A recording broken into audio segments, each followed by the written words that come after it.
नमस्कार, मैं अनुज कुमार। आप देख रहे हैं नेशनल चौपाल का ये फेसबुक पेज। अगर आपने अभी तक हमारे फेसबुक पेज को फॉलो नहीं किया है तो फॉलो कर लीजिए, और अगर यूट्यूब पर आपने हमारे चैनल को सब्सक्राइब नहीं किया है तो सब्सक्राइब कर लीजिए। इस वक्त मैं आपके सामने हाजिर हूँ दिन भर की बड़ी खबरों को लेकर। जी हाँ, जैसा कि आप टाइटल में देख सकते हैं कि राष्ट्रपति जी के मंदिर प्रवेश पर इतना बवाल क्यों। जी हाँ, राष्ट्रपति जी के मंदिर प्रवेश पर एक बड़ा बवाल खड़ा हो गया है। बात जिस तरीके से है, जिसे बात की जा रही थी, जैसा हमने आपको कल भी बताया था कि राष्ट्रपति द्रौपदी मुर्मू जी दिल्ली के जगन्नाथ मंदिर में गई थी पूजा करने के लिए, जहां पर उनको वीडियोज या फोटोज के माध्यम से जिस तरीके से खबर मिल रही है कि उनको मंदिर के गर्भगृह में प्रवेश करने नहीं दिया गया। वहीं अन्य दो लोगों को जिसमें आप देख सकते हैं, कल हमने बताया भी था, जिसमें उन लोगों को अंदर प्रवेश भी दिया गया था। लेकिन बात यहाँ पर मुद्दा जो सामने निकल कर आ रहा है, राष्ट्रपति द्रौपदी मुर्मू जी को क्यों मंदिर के अंदर प्रवेश नहीं करने दिया गया। वहीं लोग लगातार इस चीज को लेकर अपनी प्रतिक्रिया देते हुए नजर आ रहे हैं। वहीं बीबीसी की न्यूज के हवाले से अगर कहा जाए तो जगन्नाथ मंदिर के जो पुजारी जी हैं उनका कहना है कि मंदिर में वो उन्हीं को प्रवेश देंगे जिनको वो खुद बुलाएंगे, और द्रौपदी मुर्मू जी वहां अपने आप से गई थी, बिना बुलावे की गई थी, इस वजह से उनको मंदिर में प्रवेश नहीं दिया गया। वो उनकी अपनी पर्सनल चॉइस थी कि वो वहां पर गई और उन्होंने पूजा की, आशीर्वाद लिया, और उनको मंदिर के अंदर प्रवेश इसलिए नहीं दिया गया क्योंकि उन्होंने खुद जा गई वहां पर, ना कि उनको पुजारियों ने बुलाया था। इस तरीके की जो खबर वो बीबीसी के न्यूज से आ रही है। वो बोल रहे हैं जिस तरीके से जिसको हम आमंत्रण देंगे उसी को हम मंदिर में प्रवेश देंगे। उसी को लेकर लगातार लोगों की प्रतिक्रिया जो है सामने निकल कर आ रही है। वहीं लगातार दिलीप मंडल जी ने बीबीसी की इसी न्यूज पर अपनी एक प्रतिक्रिया रखी है। प्रोफेसर दिलीप मंडल जी लिखते हैं, यानी कि दो कौड़ी का पुजारी महान भारत के गणराज्य की महामहिम राष्ट्रपति से बड़ा हो गया। वो तय करेगा कि कौन मंदिर आएगा और कौन नहीं। वो है कौन? जमीन अमूमन सरकारी, दक्षिणा जनता दे रही है, मूर्ति और मंदिर कारीगर बना रहे हैं, पता नहीं बिजली का बिल देता है या नहीं, लेकिन उसका दावा कितना बड़ा है। जी हाँ, ये सारा जो मामला खड़ा हुआ है, जिस तरीके से द्रौपदी मुर्मू जी को मंदिर के गर्भगृह में प्रवेश करके वहां से पूजा अर्चना करने का नहीं दिया गया, उसको लेकर लगातार ये मामला निकलकर सामने आया। वहीं बीबीसी में जब उस पुजारी का इंटरव्यू किया जाता है, वो पुजारी जी कहते हैं कि हम उन्हीं को मंदिर के गर्भगृह में प्रवेश देते हैं जिनको हम खुद बुलाते हैं, जिसको हम चाहते हैं उसी को अंदर प्रवेश दिया जाता है। उसी के लिए उनके कुछ अपने नियम, कायदे, कानून है।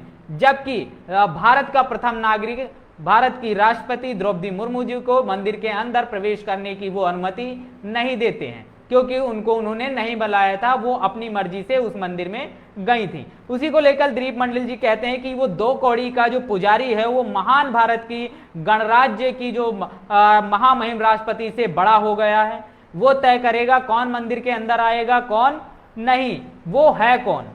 और जमीन अमूमन सरकारी, दक्षिणा जनता दे रही है, मूर्ति मंदिर कारीगर बना रहा है, पता नहीं बिजली का बिल देता है या नहीं, लेकिन उसका दावा कितना बड़ा है। जी हाँ, जिस तरीके से खबर निकल कर आ रही है सामने, उसको लोग लगातार प्रतिक्रिया दे रहे हैं उस पर।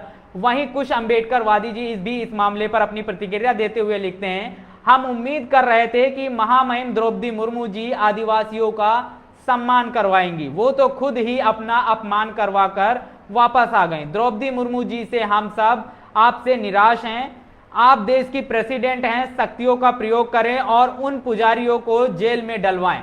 जिस तरीके से कुछ अम्बेडकरवादी जी कह रहे हैं कि उनकी जो उम्मीदें थी वो कहीं ना कहीं राष्ट्रपति से इस तरीके से थी, कहीं राष्ट्रपति जी जो है वो आदिवासियों का सम्मान करवाएंगे। लेकिन मंदिर वाले प्रकरण को लेकर वो कोट करते हुए लिखते हैं कि कहीं ना कहीं द्रौपदी मुर्मू जी जो हैं वो अपना ही अपमान करवाकर वापस आ गई हैं, जिसको लेकर उन्होंने कहा है कि मंदिर के पुजारियों पर कार्रवाई होनी चाहिए, अपनी शक्तियों का प्रयोग करिए और ऐसे घृणित मानसिकता रखने वाले पुजारियों को जेल में डालना चाहिए।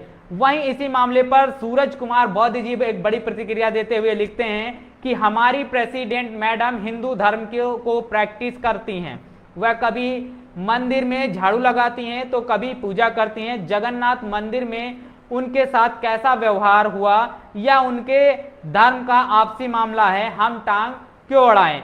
क्या प्रेसिडेंट मैडम को आत्मसम्मान की फिक्र नहीं है? जी हाँ, जिस तरीके से पूरे मामले को लेकर सूरज कुमार बौद्ध लिखते हैं कि जो द्रौपदी मुर्मू जी हैं ये उनके धार्मिक मामला है, उस पर हम लोगों को अपना टांग नहीं अड़ाना चाहिए और द्रौपदी मुर्मू जी को अपने आत्मसम्मान की फिक्र हम लोगों से ज्यादा है, ऐसा करके उनका कहना है। वहीं सूरज कुमार बौद्ध जी अपने दूसरे ट्वीट में लिखते हैं, जगन्नाथ मंदिर एक्स रामनाथ कोविंद यानी एक्स प्राइम मिनिस्टर की बात करते हुए लिख रहे हैं कि रामनाथ कोविंद जी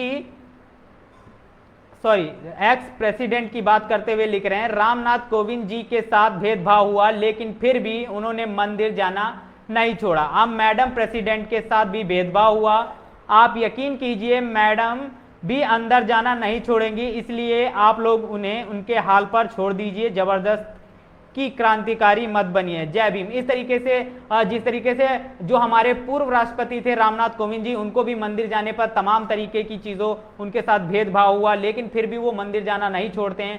वहीं अब लगातार जिस तरीके से द्रौपदी मुर्मू जी पर लगातार तमाम जो है भेदभाव के मामले सामने निकल कर आते हैं, उसको लेकर वो कह रहे हैं कि मंदिर जाना मैडम नहीं छोड़ेंगी, इसीलिए आप लोग उनको उनके हाल पर छोड़ दीजिए, जबरदस्ती क्रांतिकारी बनने की कोशिश ना करें। वहीं बात की जाए अगर दलित टाइम्स के ट्विटर हैंडल से एक बड़ी खबर निकलकर सामने आ रही, दिल्ली नगर निगम में जो ये खबर है वो दिल्ली नगर निगम से संबंधित है। दिल्ली नगर निगम के नजफगढ़ जोन में पार्षद पूनम भारद्वाज के पति माफ कीजिएगा, दिल्ली नगर निगम के नजफगढ़ जोन में पार्षद पूनम भारद्वाज के पति सुरेंद्र भारद्वाज के अभद्र व्यवहार से तंग आकर सफाई कर्मचारियों ने हड़ताल कर दी है। जी हां, जिस तरीके से आप देख सकते हैं तमाम तरीके से एससी एसटी ओबीसी और इन लोगों का लगातार शोषण होता हुआ नजर आ रहा है। वहीं पे एक शोषण का मामला दिल्ली के नगर निगम से भी निकल कर आ रहा है। नजफगढ़ मामला जोन का ये मामला है जहां पर जो वहां के पार्षद हैं पूनम भारद्वाज, उनके पति सुरेंद्र भारद्वाज जो लगातार जो वहां के सफाई कर्मचारी हैं उनके साथ भेदभाव अभद्र व्यवहार करते हैं, भेदभाव का मामला सामने निकल कर आया है, जिसको लेकर सफाई कर्मचारी जो है वो हड़ताल पर बैठ गए हैं। वहीं प्रोफेसर दिलीप मंडल जी के ट्विटर हैंडल से एक बड़ा जो बयान निकलकर सामने आ रहा है, किसी भी महिला को ये डर नहीं होना चाहिए कि उसका पति दूसरी पत्नी ले आएगा और ऐसा करने के लिए जेल भी नहीं जाएगा। इस मामले में पूरे देश को एक स्वर में बोलना चाहिए, लेकिन किसी हिंदू को ये कहने का अधिकार तभी है जब मंदिर में पुजारी बनने का अधिकार हिंदुओं की सभी जातियों को हो। ऐसा नहीं चलेगा कि ब्राह्मण जाति में जन्मे होने के कारण किसी दुष्चरित्र बलात्कारी को भी पुजारी बनने का हक हो, लेकिन अन्य जातियों के विद्वान और सच्चरित्र व्यक्ति को अधिकार ना हो। यूनिफॉर्म होगा तो सबके लिए होगा, सुधार होगा तो सबको होगा, सुधार की जरूरत सबको है। जी हां, जिस तरीके से यूनिफॉर्म सिविल कोड को लेकर लगातार सुर्खियां बनी हुई हैं, लगातार लोग उस पर अपनी प्रतिक्रिया देते हुए नजर आ रहे हैं और कहीं ना कहीं लोग कह रहे हैं जिस तरीके से मुस्लिम्स में 4-4 शादियां की जाती हैं, इस तरीके का मामले भी निकल कर आ रहे हैं और उसको लेकर यूनिफॉर्म सिविल कोड होना चाहिए और एक देश में एक कानून होना चाहिए। तो उसी को कोट करते हुए प्रोफेसर दिलीप मंडल जी लिखते हैं कि अगर भारत संविधान के तहत अगर कोई व्यक्ति एक पत्नी होते हुए अगर दूसरी शादी कर लेता है तो यह तय है कि उसको जेल जाना पड़ेगा, यह निश्चित है। लेकिन यह निश्चित नहीं है कि उसी देश में अगर कोई मंदिर में पुजारी बनेगा तो वो पर्टिकुलर एक जाति से संबंध रखता हुआ व्यक्ति ही वो पुजारी बन सकता है। उसी में वो कोट करते हुए लिखते हैं कि अगर यूनिफॉर्म सिविल कोड होगा तो सबके लिए होगा, कोई पर्टिकुलर जाति होने के नाते से ही किसी मंदिर का पुजारी नहीं होगा, जबकि उसमें सभी जातियों को बराबरी का हक मिलना चाहिए। जो जिस जाति के विद्वान और सच्चरित्र लोग हैं उनको मंदिर का पुजारी बनने का पूरा हक दिया जाना चाहिए।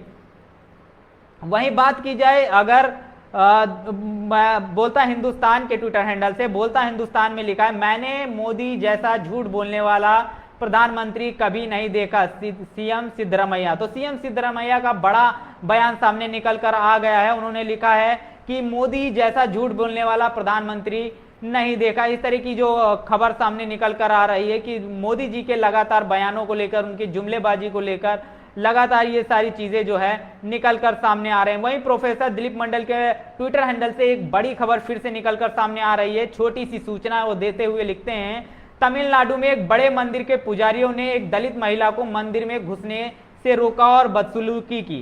सरकार इस समय उस मंदिर को अपने विभाग के कब्जे में ले रही है। जी हाँ, जब इस तरीके के जो कार्रवाइयां मंदिरों पर होंगी, जहां भेदभाव होगा, इस तरीके की कार्रवाइयां होंगी, जहां पर किसी व्यक्ति को मंदिर में इस वजह से घुसने नहीं दिया जाता है क्योंकि वो पर्टिकुलर एक जाति से संबंध रखता है, जब इस तरीके की कार्रवाइयां होंगी, सरकार उन मंदिरों को अपने कब्जे में लेगी और सबके साथ बराबरी का व्यवहार करेगी, तो कहीं ना कहीं जो है सुधार की उम्मीद की जा सकती है। वहीं बड़ी खबर निकल कर आ रही है, जिस तरीके से सुमित चौहान जी अपने ट्विटर हैंडल से लिखते हैं कि दलितों को सिखों के धार्मिक स्थलों और आयोजनों में जाने से परहेज करना चाहिए। सिखों की तरफ से दलितों पर हो रही बर्बरता ने साबित कर दिया है कि वहां दलितों की जान को खतरा हो सकता है।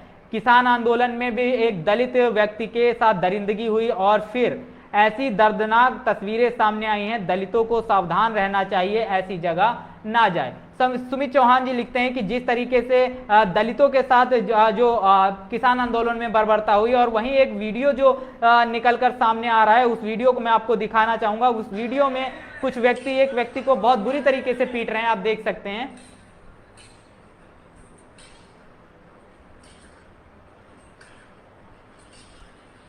जिसमें ये व्यक्ति एक दलित व्यक्ति को इस तरीके से पीटता हुआ नजर आ रहा है।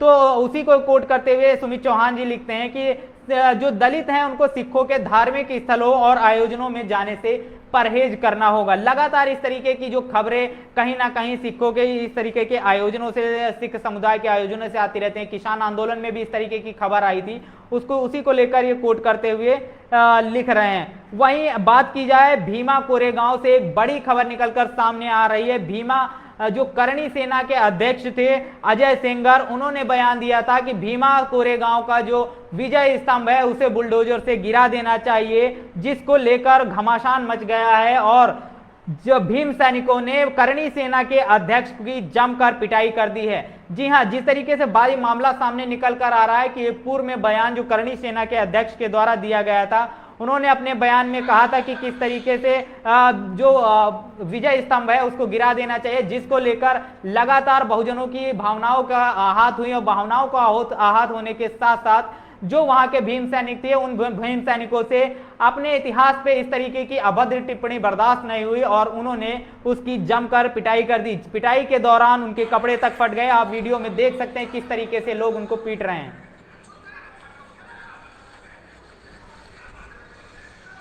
जी हाँ, ये हैं करणी सेना के अध्यक्ष अजय सेंगर, जिनकी भीम सैनिकों ने जमकर पिटाई कर दी है और शायद अब भविष्य में वो इस तरीके का कोई भी बयान देने से पहले गुरेज करते हुए नजर आएंगे। वहीं दलित टाइम्स के माध्यम से एक बड़ी खबर सामने निकल कर आ रही है। उत्तर प्रदेश के एटा से ये खबर है कि एटा में पलायन को मजबूर हैं दलित परिवार।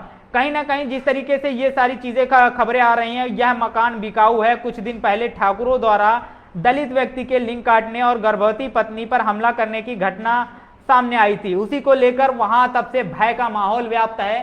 सरकार की तरफ से जिस तरीके का रवैया है, प्रशासनिक का ढीला ढाला रवैया है, कहीं ना कहीं जो मजबूर जो वहां का मजबूर परिवार हैं, दलित मजबूर परिवार हैं, वो पलायन को मजबूर होते हुए नजर आ रहे हैं। वहीं दिलीप मंडल के ट्विटर हैंडल से एक बड़ी खबर जो निकलकर सामने आ रही, ये खबर जो है मिथिला अजीब इलाका है। यहाँ लगभग 100% ब्राह्मण यानी झा लोग मांसाहारी हैं। मटन या मछली का न्योता मिलने पर मैथिल ब्राह्मण धूप में साइकिल से 20 किलोमीटर दूर तक पहुंच सकता है, पर यादव लोग इस इलाके में हैं, मांसाहारी नहीं है। दूध में भी एनिमल प्रोटीन है, पर मांस अलग चीज है।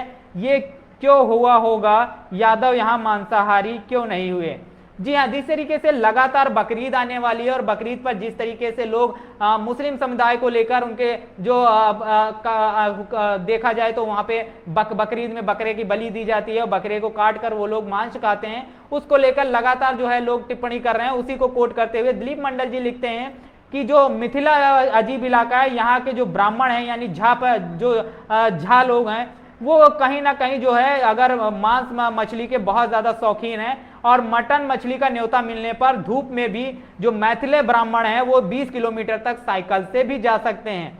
वहीं बड़ी खबर जो कल हमने आपको बताई थी, ये खबर जो अयोध्या से थी। अयोध्या में जहां एक मामला सामने निकल कर आया था कि बाबा साहब भीमराव अंबेडकर की प्रतिमा चोरी का मामला ये था। जो मवई खास डेढ़ा रोड पर की बात थी, वहीं वो विश्वनाथ पाल जी वहां पर तत्कालीन जो बसपा के प्रदेश अध्यक्ष हैं वो वहां पहुंचते हैं। प्रतिमा को पुलिस प्रशासन द्वारा फिर से स्थापित करवाया जाता है, जिस पर वो माल्यार्पण करके पूरी जानकारी बहुजन समाज को देते हैं। और इस तरीके के मामले में जिस तरीके से बहुजन समाज पार्टी त्वरित कार्रवाई करती है और अपना स्टैंड लेकर खड़ी होती है, ये खबर बहुजनों के लिए एक काफी सुखद खबर है, जहां पर उनकी भावनाओं को सम्मान करते हुए प्रशासन और विश्वनाथ पाल जी ने लगातार उनकी जो मनोस्थिति होती है, उनकी जो दिली भावनाएं होती हैं, उनका सम्मान करते हुए प्रतिमा का पुनर्स्थापन करवाया गया। और उसके जो अज्ञात लोग थे उनके खिलाफ मुकदमा भी दर्ज कराया गया। और पुलिस ने जिस तरीके से बात की गई है, तो उनको उससे पता लगा है कि पुलिस प्रशासन को कार्रवाई के लिए निर्देशित किया गया है। तो इस तरीके की खबरें जो आपने देखा कि सबसे बड़ी जो अहम खबरें रही, पहली जो खबर सामने आपके निकल कर आई कि जिस तरीके से द्रौपदी मुर्मू जी को, जो हमारी राष्ट्रपति हैं, जो भारत देश की प्रथम नागरिक हैं, महामहिम हैं, उनको मंदिर में प्रवेश पर जिस तरीके से उनको बाहर से ही आरती करना पड़ा, उनको गर्भगृह में प्रवेश इसलिए नहीं कराया गया क्योंकि वो अपनी मर्जी से मंदिर गई थी। तो और जो वहां के ब्राह्मण पुजारी जी हैं, उनका कहना है कि हम मंदिर में प्रवेश उन्हीं को करवाते हैं जिनको हम बुलाते हैं। यहाँ के उनके रूल्स और कुछ नियम और कायदे कानून हैं। तो क्या भारत के राष्ट्रपति के लिए भी उनके नियम और कायदे कानून हैं, जबकि अन्य लोगों को वो अंदर ले जाके? तो इस मामले पर आपका क्या कहना है? जिस तरीके से बहुजन समाज पार्टी ने एक मामले में, अयोध्या वाले मामले में त्वरित कार्रवाई करवाते हुए बाबा साहब भीमराव अम्बेडकर की प्रतिमा का स्थापना करवाया, उस पर आपका क्या कहना है? जिस तरीके से सिख समुदाय के लोग एक दलित परिवार को पीटते हुए नजर आ रहे हैं, जिसमें बात की जाए, सुमित चौहान ने कहा है कि दलितों को सिखों के धार्मिक आयोजनों में और उनके जो आयोजन होते हैं उनसे दूर रहने की बात की गई। तो इन सारे मुद्दों पर आपका क्या कहना है? और जिस तरीके से करणी सेना के दो अध्यक्ष थे, अजय सेंगर, जिन्होंने भीमा कोरेगांव विजय स्तंभ को गिराने की बात की थी, उसको भीम सैनिकों ने जबरदस्त पीट डाला है। इस सारे मुद्दे पर आपका क्या कहना है? अपनी प्रतिक्रिया कमेंट बॉक्स में जरूर दीजिएगा। बने रहिएगा नेशनल चौपाल के साथ। जय भीम, जय भारत। बहुजन विचारधारा को घर घर तक पहुंचाने के लिए हमारे YouTube चैनल को सब्सक्राइब करें, लाइक करें, कमेंट करें, शेयर करें और बेल आइकन की घंटी दबाना ना भूलें।